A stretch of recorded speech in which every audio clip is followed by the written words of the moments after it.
এরে শিমুল্লা চাপি boy I তো গ্রিন সিগন্যাল পাই গেছি কি হচ্ছে কাপড়ে গিলে তোরে হাগল হন মারছে নি অমি ভাই আরে বলছে যে জাকির তুমি ব্যাচেলার পয়েন্ট সিজন 5 এর মেন প্ল্যানে ঢুকে গেছো।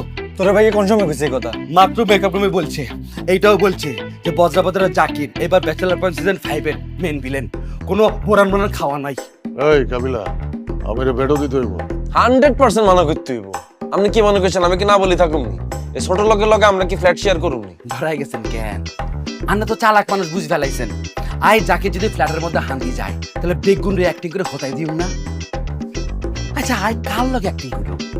এ হাউ আঙ্কেলের লগে নি।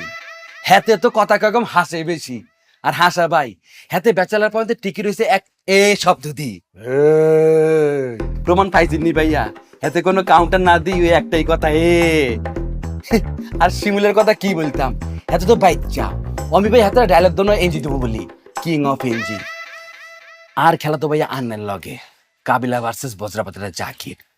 এই bachelor point season 5 A I Zakir যদি খেলাটার মধ্যে ঢুকি যাই, আই অ্যাক্টিং করে আন্নের খাইয়ে দিও। I challenge.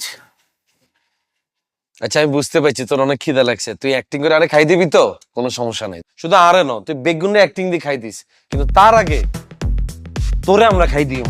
ভাইয়া আই কইতাম না ব্যাচেলার পয়েন্ট কইতাম না, হাউসুট করছি ভাইয়া, তুই হাউসুট এ রে শিবুল্লা ভাইয়া ব্যাচেলার